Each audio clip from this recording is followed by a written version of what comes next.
In our last video, 11.5a, we talked about positive roots and Descartes' rule of signs. Now we're going to talk about negative roots. And if you haven't seen in the previous 11 videos, you can click on this description. So, as we said in the last video, Rene Descartes lived from 1596 to 1650, and he was a French philosopher and mathematician. And we can use Descartes' rule of signs to find the number of positive roots of a polynomial. That was the previous video, 11.5a.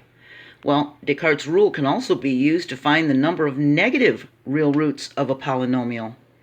Now, back in chapter 9, we learned that the graph of the function of the inverse of x is the reflection of the graph of f of x across the y-axis. It was 9.1a for the video, and there'll be a link to that one too. And the points at which the graph crosses the x-axis are the roots of the polynomial. So, the positive roots of the function of the inverse of x are the negative roots of the function of x. Okay? So here's our theorem. It's a corollary to Descartes' rule of signs. The number of negative real roots of a polynomial p of x with real coefficients is the number of variations of sine of p of the inverse of x. Or it's less than the number of variations of sine of p of the inverse of x by a positive even integer. That means we're going to subtract multiples of 2. You'll understand that if you saw the previous video, but I'll explain it again. So if we have a polynomial, p of x or f of x or y, it doesn't matter. These are all the same thing.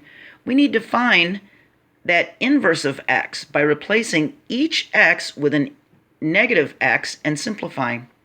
Now, if you're confused about corollary, we talked about that in geometry, and it's a statement that follows with little or no proof required from an already proven statement. So it's just a statement that follows another statement that's already been proven, okay?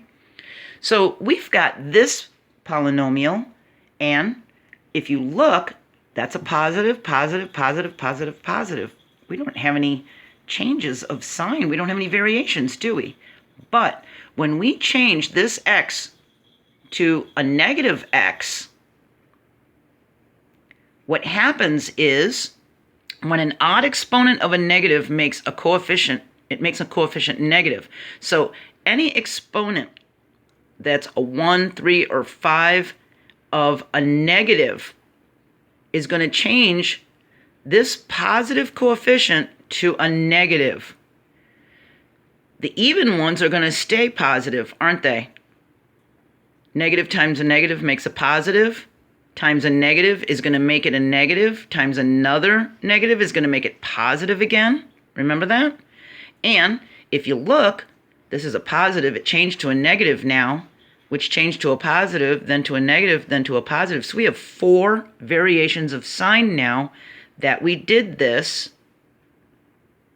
That means the number of negative roots is a 4, a 2, or a 0, because we do 4, or a 4 minus 2, or a 4 minus 4. Remember, if it's not that amount of variations, we subtract multiples of 2. So we would get a 4, 2, or 0 because we've got 4 variations. All right? Now, we started with a polynomial that had all the same sign. No variations occurred to find positive real roots. But now we see the possibilities of its negative real roots. And after we count the number of positive real roots, we combine that value to the number of possible negative real roots. And knowing the potential number of positive and negative roots for a polynomial is very helpful when we want to pinpoint the exact number of roots.